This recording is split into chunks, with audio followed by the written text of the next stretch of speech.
Olá pessoal, só um momentinho, tá? Já vamos começar.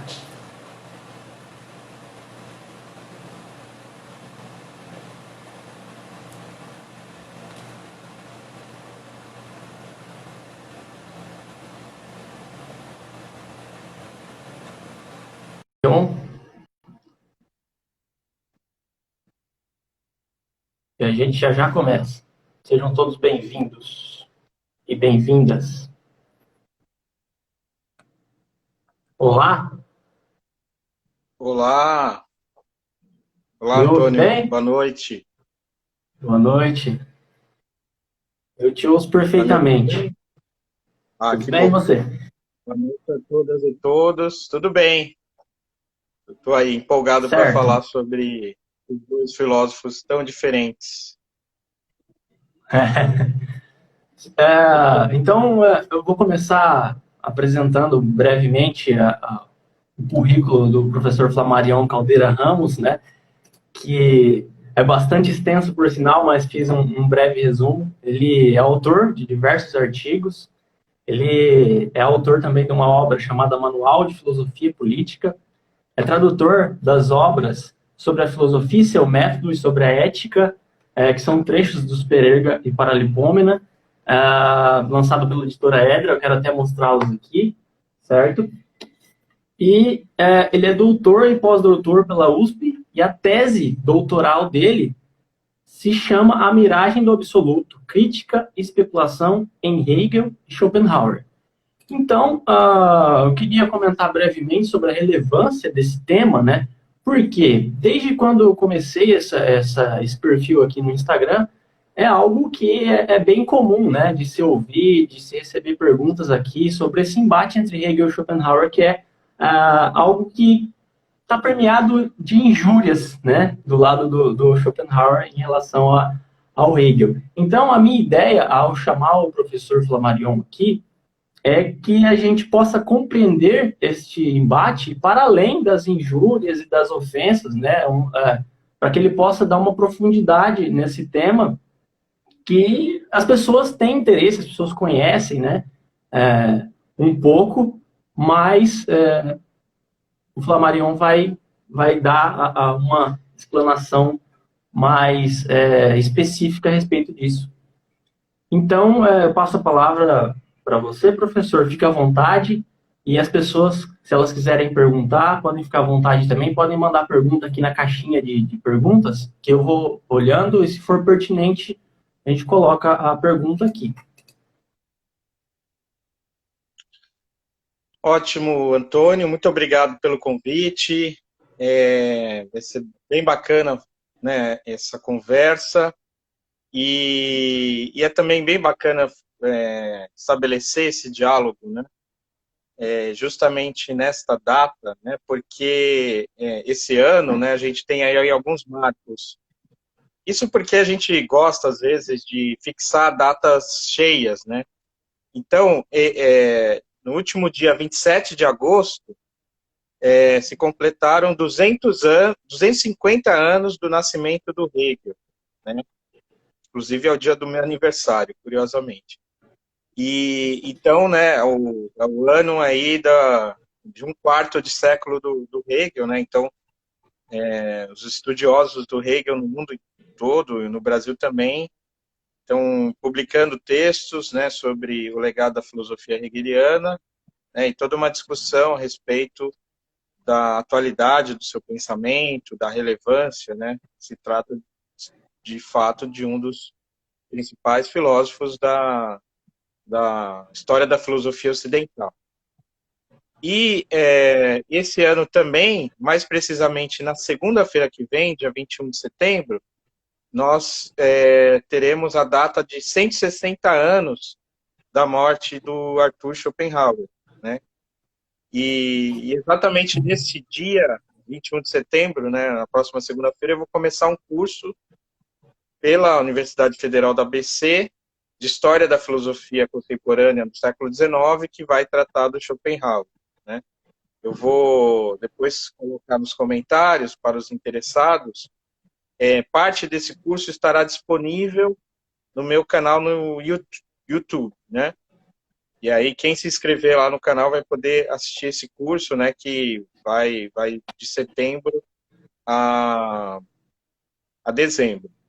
E na semana que vem também, no dia 22, nós faremos uma conversa no canal Schopenhauer do YouTube, que estamos inaugurando, né, nós do GT Schopenhauer da Ampof e da Seção Brasileira da Sociedade Schopenhauer, nós faremos uma conversa com a Maria Lúcia Catiola, né, que é, né, considerada a principal referência dos estudos schopenhauerianos no Brasil. E então nós temos, de fato, algumas datas convergentes, mas o detalhe mais convergente de datas nesse confronto entre Hegel e Schopenhauer é que exatamente há 200 anos, mais precisamente no dia 23 de março de 1820, Hegel e Schopenhauer estiveram frente a frente num exame de aprovação ao qual o Schopenhauer se submeteu para lecionar na Universidade de Berlim. Como se sabe, o Schopenhauer ele chegou a dar aula na Universidade de Berlim em 1820, né, acho que foi no semestre de inverno, né, no semestre de verão, Sommersemester de 1820,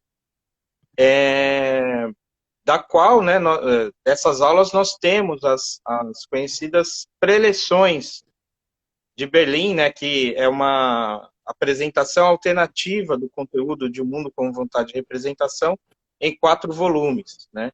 Você tem lá o primeiro volume, que trata da teoria do conhecimento, o segundo, que apresenta a sua metafísica e a metafísica da natureza, o terceiro, que apresenta a sua metafísica do belo, e o quarto, a sua metafísica dos costumes, né. Há algumas edições dessas preleções de Berlim. Na Alemanha, essas preleções estão sendo reeditadas, inclusive com um trabalho de um pesquisador brasileiro chamado William Massey Jr., né? E aqui no Brasil, né, uma das preleções foi publicada, traduzida pelo Jair Barbosa e publicada pela editora Unesp, da Metafísica do Belo, né, que seria justamente a terceira das 4 preleções, né. Bem, enfim, e aí, nesse confronto de 23 de março, né, houve ali uma discussão entre Hegel e Schopenhauer a respeito de um detalhe sobre filosofia da natureza,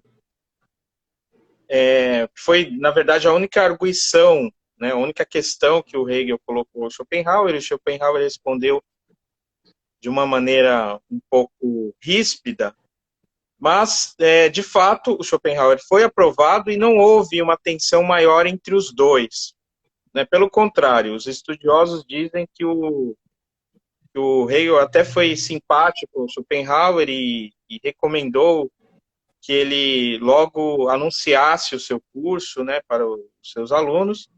E aí, o que se sabe, né, a história é conhecida, que o Schopenhauer acabou marcando suas aulas para o mesmo horário das aulas do Hegel. E com Qual isso foi a ele teve um pergunta? público bastante pequeno. Oi? Qual foi a pergunta que o Hegel fez? A pergunta foi sobre a motivação que leva os animais a agirem, que é uma das explicações, né, do Schopenhauer para a causalidade, né, é a motivação. A motivação, ela é a forma de causalidade interna que leva, né, todos os animais a algum tipo de movimento, alguma ação. No caso dos seres humanos, né, as representações abstratas conseguem mobilizar o ser humano a agir, né, uma motivação. Por exemplo, eu tenho a motivação de apresentar meu trabalho, então eu escolho, né, aceitar esse convite para fazer essa conversa, essa conferência. E no Sim, caso dos animais, então, claro, né, como eles... O Como os Schopenhauer animais são. respondeu isso ao Hegel e a gente sabe qual foi a resposta do Hegel para ele? Não, na verdade, então, a questão do Hegel foi um esclarecimento, né? Se nos animais humanos é assim, como seria nos animais não racionais, né? Então, né, parece que pela pergunta, né, assim, eu não tenho aqui o texto exato, mas parece que o Hegel talvez não tenha compreendido muito bem o Schopenhauer, a teoria da motivação do Schopenhauer, e teria pensado que o cavalo, no caso, que foi o exemplo, né, que ele colocou na questão, também agiria a partir de motivações abstratas. Então ele pergunta, Ah, o cavalo ele se move pela, pela ideia daquilo que ele come, né, daquilo que ele se alimenta, né? Aí o Schopenhauer deu uma resposta um pouco pelos relatos, assim, não se tem, é claro, o áudio, né, se tem relatos meio indiretos, mas que o Schopenhauer teria dado uma resposta do tipo o cavalo não precisa de representação, alguma coisa assim, né, para agir. Na verdade, assim, é o que acontece em qualquer exame, né, em que alguém faz uma pergunta, às vezes só uma pergunta para motivar uma explicação mais detalhada do ponto que está sendo exposto. E o Schopenhauer já respondeu de uma forma um pouco, digamos assim, um pouco irritada, né? Mas fora isso, né, uhum. pelos relatos que chegaram a nós, né, a primeira edição das preleções de Berlim, que contém o relato desse encontro, né, desse exame de admissão, está na edição das obras do Schopenhauer, publicado pelo Deussen, né, que estudiosos de Schopenhauer devem conhecer, um volume antigo, né, que em algumas versões das obras em CD1 também é possível de acessar. E depois há alguns relatos, né, um dos divulgadores da filosofia de Schopenhauer, chamado Karl Baer, fez o relato, né, desse exame a partir também de relatos do próprio Schopenhauer. Mas o Schopenhauer, a partir disso, né, talvez por conta disso também, ele foi desenvolvendo uma espécie de raiva, vamos dizer, ódio, ressentimento, o que seja, né? Difícil julgar em termos psicológicos, mas de fato houve uma mágoa e também pela experiência, né, universitária que não foi bem sucedida. Logo, Schopenhauer desistiu, né, da carreira universitária. Ele, salvo engano, ele deu apenas uma única edição desse curso, né? E ele chegou até a se oferecer um outro curso que aí não teve nenhum inscrito e aí ele desistiu de vez. Nenhum ou poucos inscritos, não tenho certeza, mas e aí, né? Ele desistiu da carreira universitária e quando teve o surto de cólera, né, no início dos anos 30, né, em 1830, 1831, ele foi para Frankfurt, né, o Hegel continuou em Berlim e acabou sendo vítima desse surto, morrendo, né, por conta dessa epidemia na época. E a partir de então, né, principalmente a partir da morte do Hegel, o Schopenhauer começa a escrever não apenas nos diários e escritos particulares, né, que vieram a público somente depois da sua morte, mas também nos textos publicados, vários xingamentos a Hegel, né? Então, são muitas expressões como charlatão, ele fala da hegelharia, se referindo aos discípulos do Hegel, e começa, de fato, assim, um trabalho ele começa, de fato, a recorrentemente utilizar expressões pouco gentis à filosofia de Hegel e a seus discípulos. Mas o ponto que é filosoficamente interessante dessa rusga é que, de fato, para Schopenhauer, a partir de Hegel, houve uma decadência da filosofia alemã, né? Filosofia alemã que teve nitidamente seu auge após a filosofia de Kant, após a publicação da Crítica da Razão Pura, né? E que deu ocasião, né, a uma tradição da filosofia, né, na Alemanha que foi O principalmente Hegel, ele marcada pelo também, idealismo. o Hegel também faz críticas a Kant, né? Sim. O Hegel é curioso ver isso, né? O Hegel ele vai criticar o Kant exatamente aquilo que o Schopenhauer acha bom do Kant, e ele vai se aproveitar do Kant aquilo que o Schopenhauer acha ruim. Então, de fato, assim, a partir do Kant, né, que é a grande fonte da filosofia clássica alemã, se tem assim duas correntes filosóficas, né? Uma desenvolvida pelo Hegel, que vai numa direção, e outra desenvolvida pelos românticos, em certa medida, e também por Schopenhauer, que vai dar em outra tradição. E aí, O que é por isso que que eu... o que é que o Hegel achava de ruim na filosofia de Kant? Justamente o fato de Kant ter um certo senso de realidade, digamos, uma perspectiva empirista. Aquilo que ainda há na filosofia kantiana de empírico, de alguma influência da filosofia britânica, né? Algum resquício de Locke, de Hume, que é o que o Schopenhauer aprecia, né? Ele diz o Kant é um idealista consequente, não é um idealista maluco, porque ele tem um pé na realidade, mas compreende adequadamente que a realidade ela é fruto da relação do sujeito com o objeto e que, na verdade, o sujeito determina a realidade, né? Nesse sentido, tanto Hegel como Schopenhauer são idealistas, né? Nesse sentido, eles são kantianos, né? Se pode resumir assim, eles são kantianos, eles partem digamos assim, da descoberta kantiana de que o entendimento humano ele molda a experiência, né?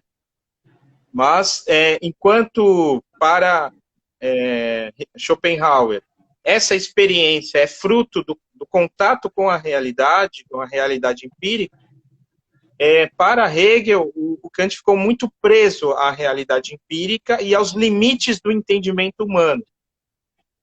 Por isso, a sua metafísica, ou a sua crítica da razão pura, tem um saldo negativo. Nós não podemos conhecer Deus, nós não podemos ter uma prova da existência de Deus, nós não podemos provar a liberdade humana em termos de argumentos racionais, e também não temos nenhum conceito mais de alma. Então, é como se o saldo da crítica da razão pura fosse negativo, né? E esse saldo negativo é apropriado por Schopenhauer como uma ocasião para desenvolver uma metafísica não teológica, né? Uma metafísica imanente, né? Como ele denomina, Sim. que está voltada à compreensão daquilo que nós mesmos somos na experiência. E aí ele vai, por conta de uma elaboração, né, que os leitores conhecem, chegar no conceito de vontade. Que ainda que seja um conceito abstrato, ele remete a uma experiência interna, né, do sujeito. Daria para dizer, então, que a metafísica de Hegel ela é teológica, enquanto a metafísica schopenhaueriana não é teológica. Com certeza, né? É claro que há toda uma discussão, né, não se pode dizer assim muito tranquilamente que a filosofia de Hegel seja uma metafísica, porque ele critica também toda a metafísica que o Kant também criticou, e o que ele vai oferecer no lugar dessa metafísica dogmática criticada pelo Kant, mas também no lugar da crítica kantiana, da filosofia transcendental, da filosofia iluminista, é uma filosofia do absoluto, né? Um sistema filosófico que tem sim a pretensão de conhecer o absoluto Deus, né? Deus é a figura representativa do absoluto. E para Hegel, a filosofia é o conhecimento de Deus e do absoluto, ou então ela não é nada. Então, o Hegel, de É fato, ele interessante. recupera a ideia de que é possível e não é apenas possível, é necessário que a filosofia dê conta do absoluto, né? Absoluto, que é um conceito que foi elaborado primeiramente pelo Schelling, né? Pelo jovem Schelling, no momento, inclusive, em que ele era muito próximo ao Hegel, né? E aí, em determinado momento, cada um vai seguir um caminho diferente também, mas ambos tinham de ir além de Kant no sentido de ir além dos limites do conhecimento postos pela filosofia kantiana.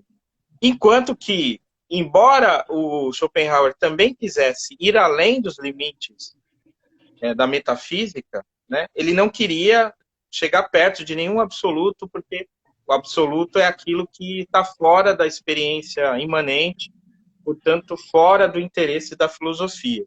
Então, já aí, a respeito do objeto da filosofia, há uma divergência. Enquanto para Hegel, o objeto da filosofia é o absoluto, ou Deus, para Schopenhauer, o objeto da filosofia é a experiência.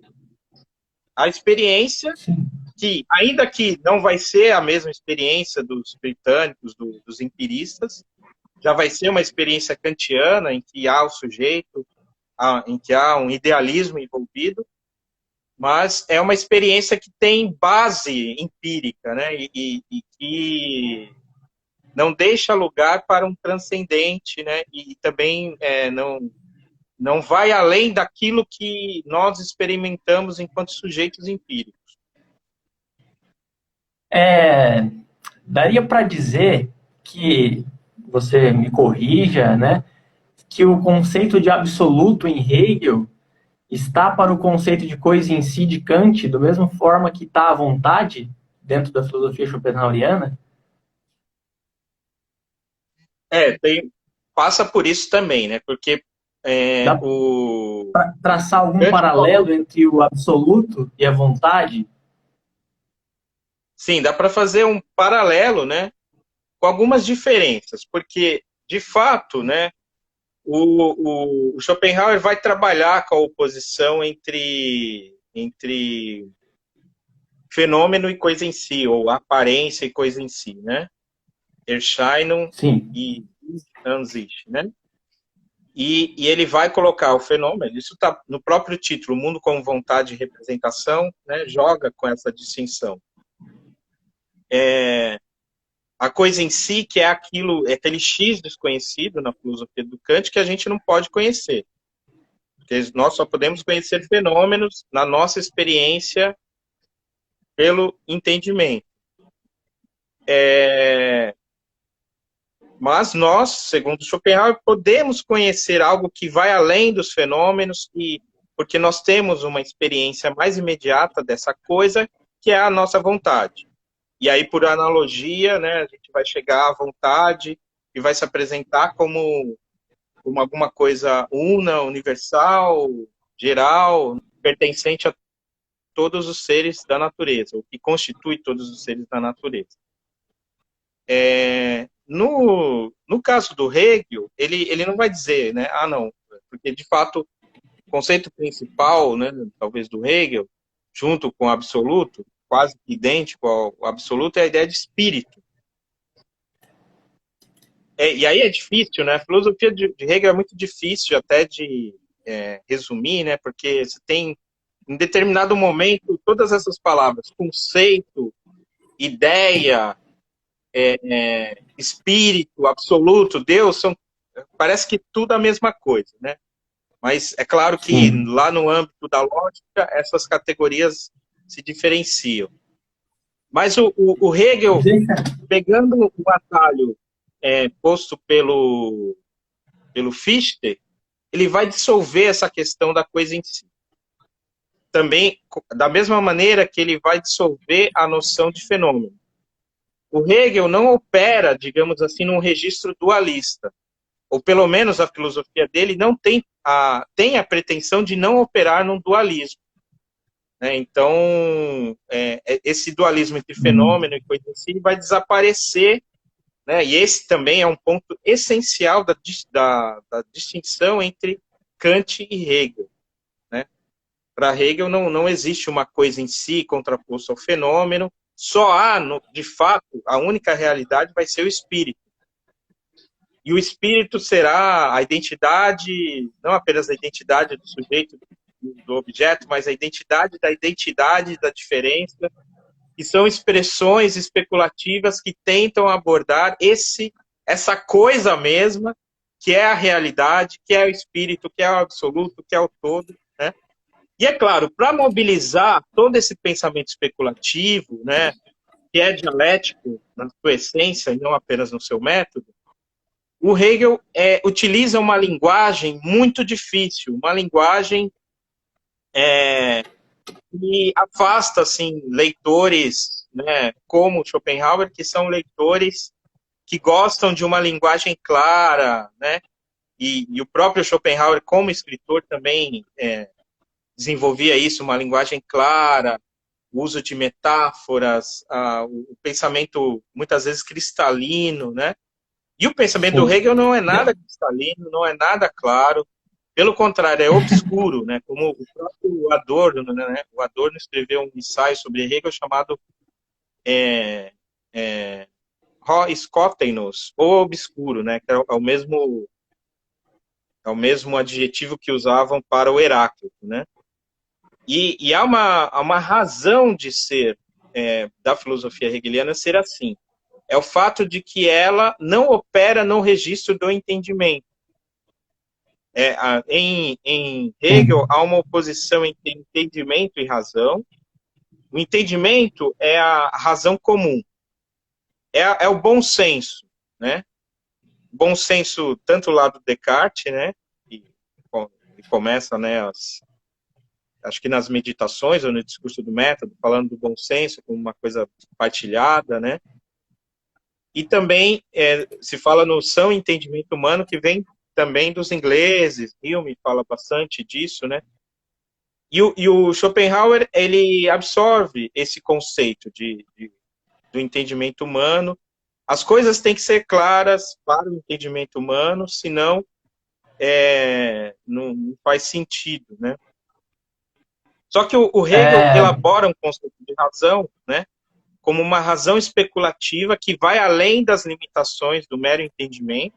Esse conceito de razão em Hegel, ele ultrapassa demais aquilo que o Kant chamava de razão, no sentido específico, né? E também o Schopenhauer como a faculdade de ideias gerais, né? Nesse conceito de razão é que o Hegel vai elaborar sua lógica, uma lógica que não é intuitiva, é dialética, que opera muitas vezes até de maneira contrária ao que o seu entendimento diz. Para Hegel, o entendimento ele sedimenta certas abstrações, certas ideias fixas, preconceitos, e se a gente opera neles e não supera, a gente não chega no limiar do pensamento especulativo, né? Então, o Hegel, né, ele tem um projeto filosófico de explodir todas as determinações do senso comum. E embora o Kant e o Schopenhauer, né, como filósofos que também têm uma pretensão especulativa forte, também vão bem além do entendimento comum e são filósofos que, né, por uma mentalidade dogmaticamente empirista, né, são filósofos muito obscuros, né, metafísicos, eles querem, digamos assim, conquistar esse são entendimento. Eles se tornam claros para quem tem a paciência de abordar a filosofia nessa chave conceitual do entendimento. Enquanto que o Hegel não. O Hegel realmente explora esses limites da linguagem, né? E a linguagem do Hegel acaba sendo alguma coisa realmente muito difícil. E isso é o que mais irritava o Schopenhauer. O Schopenhauer dizia que, né, o que o Hegel escrevia era uma coisa de louco, né? De louco. Então, e aí tem uma tirada dele que é genial, né? Que é muito maldosa, mas muito engraçada, né? Que ele diz assim: quem lê a Fenomenologia do Espírito de Hegel e não tem a sensação de estar num hospício é porque pertence a ele. Esse é o diagnóstico do Schopenhauer sobre os hegelianos e seus leitores. Eu tenho uma dúvida com relação a toda a sua fala, que em partes eu creio que você já tenha respondido.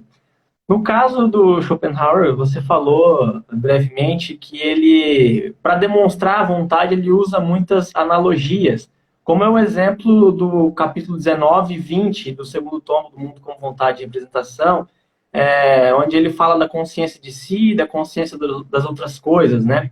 Então, ele age pela intuição, né? Para entender a vontade, eu preciso intuí-la, já que eu não posso, de fato, vê-la. Então, a pergunta é, como Hegel demonstra o absoluto? Pelo que eu entendi, de acordo com o que você tem falado, é através de uma dialética lógica, através de argumentação e conceitos, né? Não teria, então, uma ideia de intuição. E, assim, eu não tenho nenhuma familiaridade com a filosofia de Hegel, mas compreendendo Schopenhauer, você percebe que se você não tem uma filosofia puramente intuitiva, onde você encontra respaldo na realidade, é como se realmente ela não tivesse validade, né? Mas eu queria entender o seguinte, se tem algo a mais, além da questão da lógica, para se fazer demonstrar essa questão do absoluto, como é que o Hegel argumenta a forma que eu posso compreender o absoluto de alguma forma? Então, é difícil porque ele não vai... ele vai dizer, por exemplo, que a arte é uma representação sensível do absoluto, né? E aí ele pensa, sobretudo, na arte clássica grega, né? Como os gregos estavam preocupados em apresentar formas que remetiam uma certa ideia da divindade, que é historicamente datada também, mas que remetem a uma figuração do espiritual, né, que já se deu ali, né, historicamente, e aí é difícil porque o Hegel também opera no registro do conceito e registro da história. E a arte, então, apresenta o sensível, o absoluto, de forma sensível. A religião apresenta o absoluto na forma da representação, por meio, por exemplo, da alegoria, da narrativa, da paixão de Cristo, do culto da igreja, né? Você tem uma maneira de tornar sensível, um pouco mais refinada, né, segundo Hegel, mais espiritual do que a arte, o absoluto. E essa representação do absoluto, ela já vale, né, como uma apresentação de Deus. Mas é claro que para o filósofo isso não basta, então o filósofo precisa da linguagem do conceito. E essa linguagem do conceito é a mais apropriada para apresentar o absoluto, porque o absoluto é conceito. É a maneira apropriada de apresentar o absoluto, porque o absoluto é também conceito, né? Então, como que o Hegel apresenta isso? Ele apresenta nos 3 tomos da ciência da lógica. Você tem que ir lá do início ao fim fazer todo o percurso do sistema, que é um círculo. Por isso que a ideia de sistema para Hegel é importante, porque você não vai ter um único argumento, uma única explicação, uma metáfora, uma alegoria que vai dizer que Deus existe, que o absoluto, né? Você não tem isso. É todo o sistema, então você tem que fazer todo o percurso, né?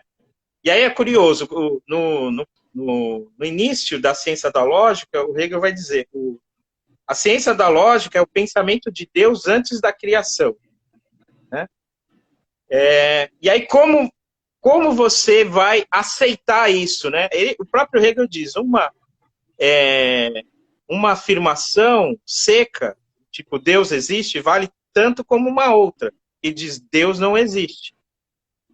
Para o fiel, Deus existe, e isso é uma certeza imediata, né? Assim como na contemplação artística, na experiência artística. E para a filosofia, isso não pode se dar sem mediação conceitual. Então, você precisa fazer todo o caminho do desenvolvimento conceitual das categorias até chegar à representação de que nenhuma categoria ela tem existência singular, ela separada, que você precisa do todo, né? E só o todo é verdadeiro. E aí, como só o todo é verdadeiro, o absoluto, então, se coloca. E é só pelo absoluto que todas as particularidades são possíveis. Então, assim, é muito abstrato, né? É um caminho difícil, né? O Hegel é um filósofo que não tem, digamos assim, a preocupação de tornar a filosofia fácil e intuitiva. Como também o Schopenhauer não tinha essa preocupação, né? Pelo contrário, Schopenhauer é até mais decididamente, talvez, elitista do que o Hegel, né? No fundo, né, para entender a filosofia, nós devemos, de certa forma, participar da genialidade do filósofo. Assim como, para apreciar corretamente uma obra de arte, nós devemos participar da genialidade do artista. Isso não é algo simples, né? É uma experiência, no caso se trata, de fato, de experiências. Uma experiência intelectual, no caso do Hegel, né, para usar a expressão do Adorno, e, no caso do Schopenhauer, uma experiência que não é só intelectual. Ela passa pelo corpo, ela passa pela intuição, né?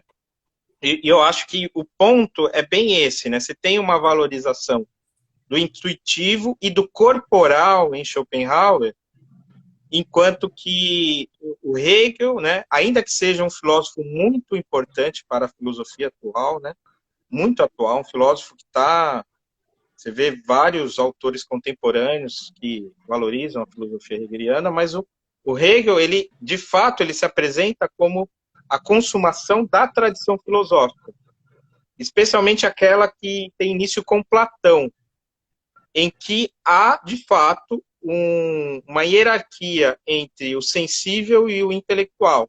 E o intelectual, ele é superior. O espiritual, ele comporta o material, ele abrange o material e ele absorve o material, né? E digamos assim, que o Schopenhauer era um pouco mais materialista, num sentido quase que vulgar, embora ele mesmo fosse um crítico do materialismo.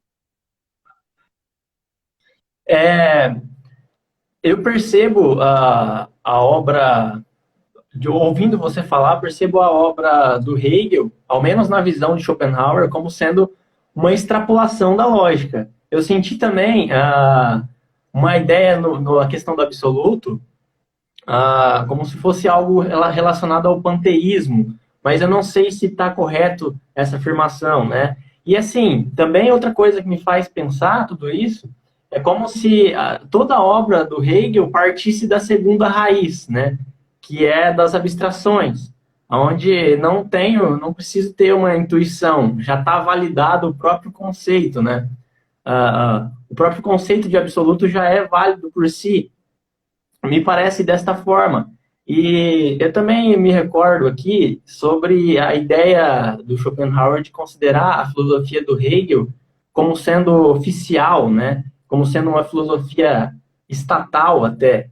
e ele criticava essa ideia, né? Porque todo esse glamour que essa filosofia ganha por ser oficial, por ser famosa, poderia estar contaminando toda a busca pela verdade, né? Que estaria mais em intuir o mundo do que justamente em conceituá-lo puramente, né, em abstrações.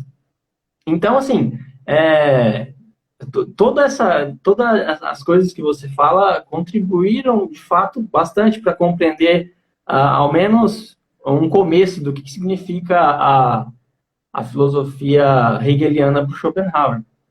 Mas, prossiga.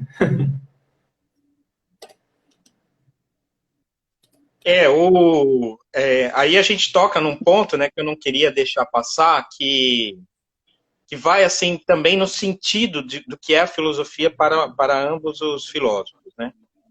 Então, para Hegel, né, começando com ele que é, digamos, mais velho, né, a filosofia ela não é assim a tentativa de cada filósofo particular de dar uma resposta ao enigma do mundo. A filosofia ela é um trabalho, digamos, coletivo do espírito humano de entender o que existe. Ou seja, mais do que isso, no final das contas, é o absoluto tentando compreender-se a si mesmo. Eu vou chegar a um ponto, tentar mostrar que essa ideia não é tão estranha também para Schopenhauer, né? E aí é o ponto que eu vou colocar, que eu ainda trabalho no registro de uma convergência, por mais absurdo que pareça. Mas o que significa em termos práticos isso? Significa que quando o Hegel filosofa, ele não é, ele se diz, pelo menos, é como se ele dissesse, eu não sou o Jorge, Guilherme, Frederico Hegel, que está aqui no início do século XIX, fazendo um sistema de filosofia a partir da minha cabeça. Não, eu estou acompanhando a trajetória do espírito humano que desde lá da antiguidade refletiu sobre o que existe, sobre o ser, né? Então, a história da filosofia é a filosofia.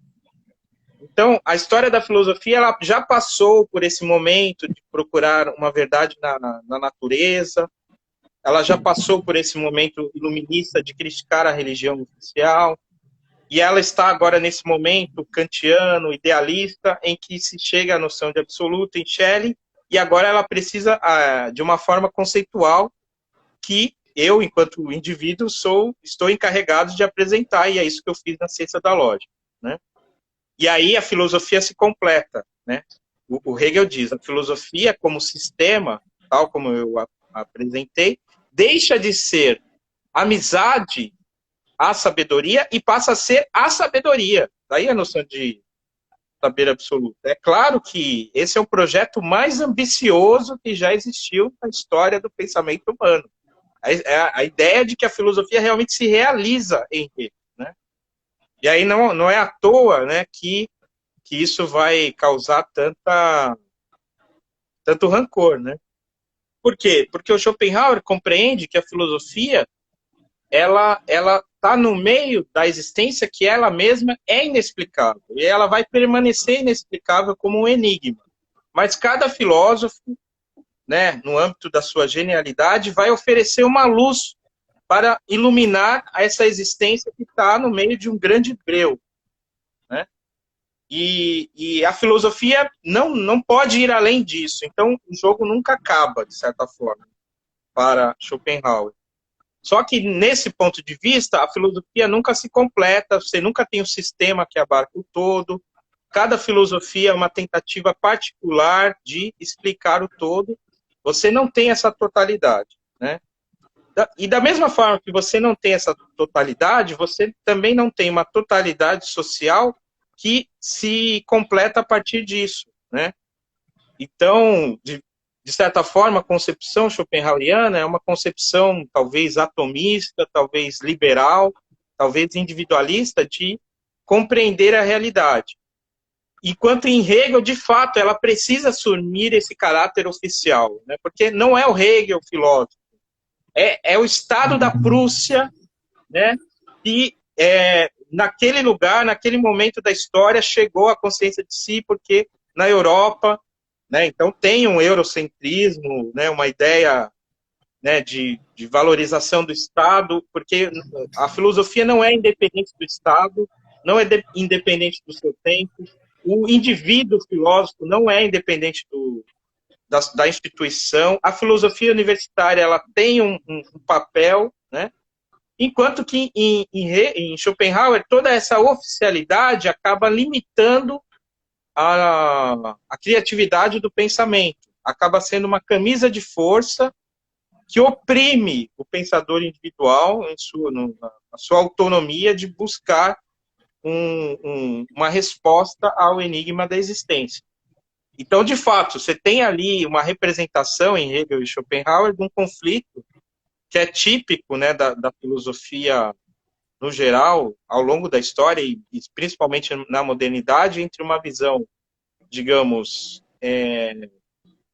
totalizante, não vou dizer totalitária, totalizante, e uma visão que é individualista, né? Ou talvez atomista, talvez liberal,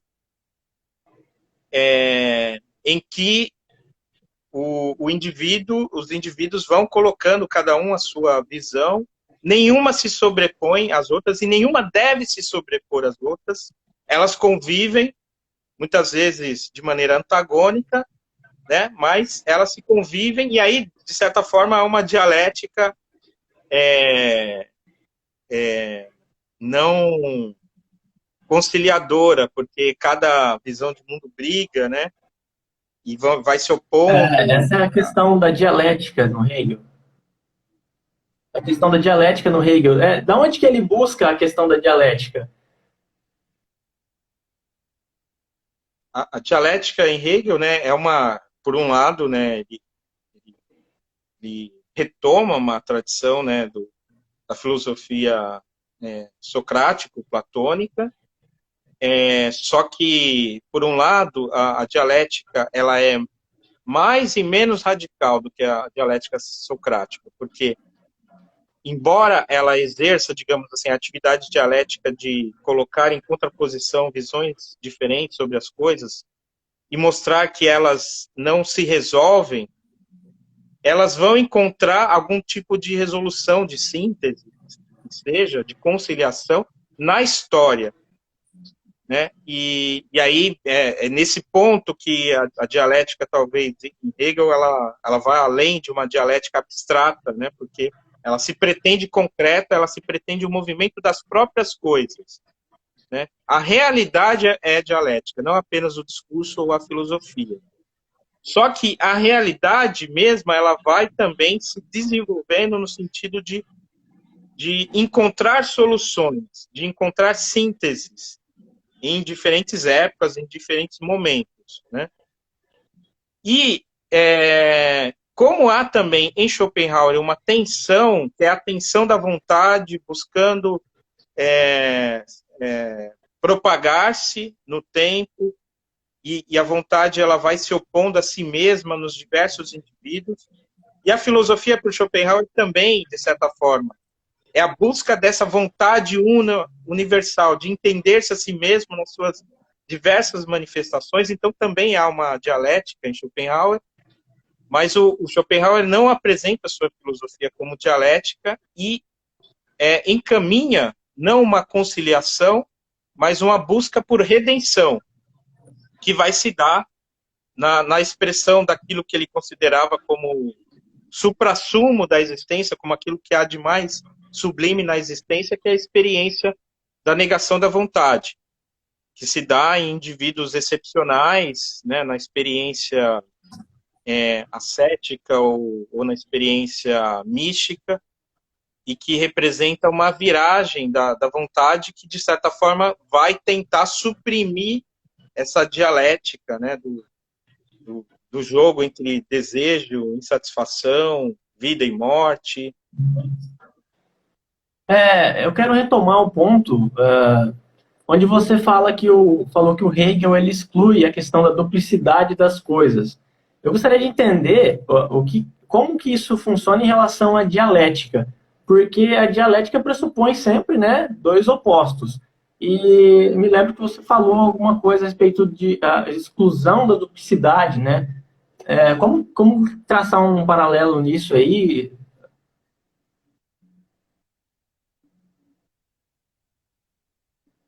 É, por, assim, por isso a gente tem a tendência, né, a simplificar o pensamento do Hegel na ideia de que há uma tese, uma antítese e uma síntese. Mas o que esse jogo, né, que é triádico, ele tenta mostrar que assim, uma coisa é oposta à outra. Na verdade, tudo você tem vários jogos entre opostos, né?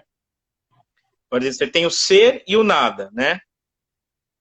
Só que o que ele vai mostrar que um não existe sem o outro. Então, o ser, né, parece que é aquilo que é diferente do nada, mas você vai tentar determinar o ser e vai ver que o ser, no fundo, não é nada, porque o ser ele não pode ser este copo, ou estes livros, ou este celular. Ele não é nada de determinado, né?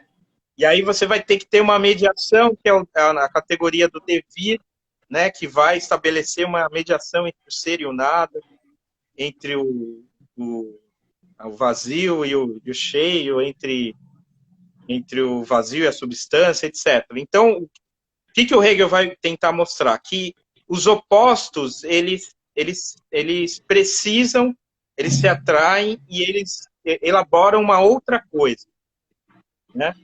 E essa outra coisa, no entanto, vai dar sentido a outras coisas que vão surgindo, e aí a ciência da lógica vai desenvolver, né, toda essa teia de categorias, né? E aí, Então, no final... daria para entender, então, que não se fecha numa duplicidade, né? É sempre uma coisa contínua em modificação, né? Essa questão dos conceitos. Entendo assim, porque sempre que tem o oposto de algo, eu tenho uma síntese. E depois dessa síntese, novamente, né? A criação de outro oposto. E esse movimento, não sei se daria para dizer que é cíclico, né? Não tem fim. Você pode Exatamente. completar a sua fala, e eu quero já dizer que temos aí poucos minutos, 6 minutos nós temos. Tem uma pergunta aqui que é eu inexato. Ele pergunta o seguinte: como entender o papel da síntese em Schopenhauer? Então, eu não vejo bem uma síntese, né? A não ser, talvez, a ideia de síntese na sua lógica, mas no sentido geral, assim, da metafísica, né? O que eu vejo em Schopenhauer é uma tensão entre opostos, por exemplo, fenômeno e coisa em si, vontade e representação, razão e vontade, intuição e entendimento, né?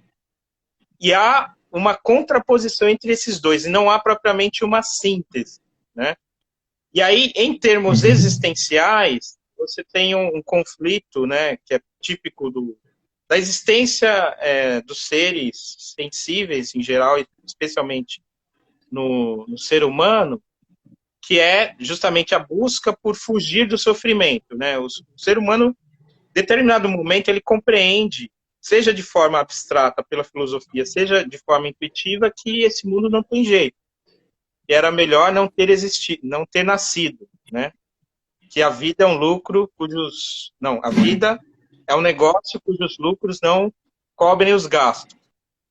E aí, a partir disso, a vontade, ela recua e ela para de querer esse mundo, né? Ela deixa de se reproduzir, ela começa a se voltar contra si mesma, né? Buscando o ascetismo, uma espécie de quietismo também que passa pela compaixão, né? Como uma tentativa de diminuir o sofrimento humano de forma geral, mas que vai encontrar o seu sentido na busca por uma outra existência ou uma outra forma de existência que não essa existência de sofrimento, de dor, da vontade.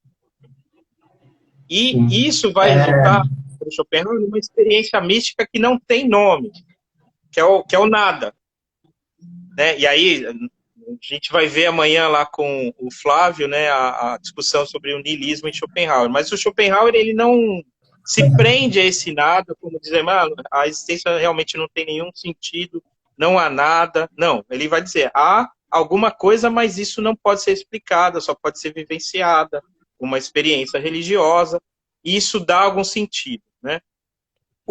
É curioso porque o Hegel vai rejeitar esse tipo de religiosidade, em nome talvez de uma religiosidade mais oficial, mais da igreja, que representa o absoluto como Deus e que se expressa na vida comunitária, e que se expressa num Estado que tem a sua relação com a religião, mas que não se compromete, digamos assim, com esse caminho de salvação individual do místico, mas como uma recuperação de um sentido da vida para a comunidade, num Estado e numa religião determinadas. Sim. Professor, é incrível. Assim, para mim é pouco tempo, 1 hora. Poderíamos falar disso por muito mais tempo, mas realmente passou muito rápido, né? Eu quero te agradecer, né, os esclarecimentos. Já quero deixar em aberto a sua volta, sempre que quiser divulgar algum trabalho, qualquer coisa, estamos abertos aqui. Inclusive, é algo que eu gostaria até de ter falado no começo, mas acabei me esquecendo, é que este Instagram está sempre aberto para qualquer tipo de pesquisa relacionado a Schopenhauer, para que a gente possa divulgar. Isso eu estou aqui como um mero aprendiz. Inclusive, eu gostaria de fazer uma pequena correção aqui. Quando eu falei dessa questão, né, como entender o papel da síntese em Schopenhauer, eu citei eu inexato, que foi quem perguntou, e agora ele disse que é o Jorge Prado, que é outro grande pesquisador de Schopenhauer, que também já deixo aqui o convite para ele vir falar aqui sobre o que ele quiser, porque com certeza vai ser bem relevante aqui para as nossas conversas. Eu quero aproveitar a audiência para falar para todos que eu estou sorteando a Quádruplice Raiz, né, a tradução que foi lançada, foi feita pelo Oswaldo Giacoia Júnior e o Valadão Silva. Vai ser sorteado no dia 21 de setembro, que é o aniversário de morte, de 160 anos do Schopenhauer. Então, quem quiser participar aqui depois da live, é só dar uma olhada aí no Instagram.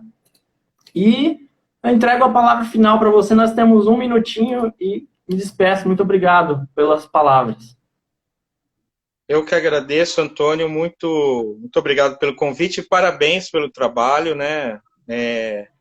Eu conheci há pouco, faz pouco tempo também que eu estou no Instagram, né? E foi ótimo bater esse papo com você. Espero que a gente tenha outra oportunidade, talvez, de desenvolver um pouco mais aí alguns detalhes específicos, né?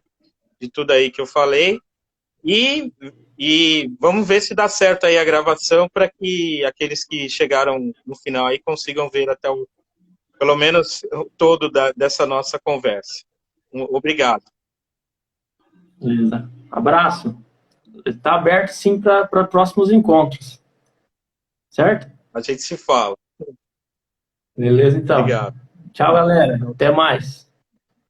É.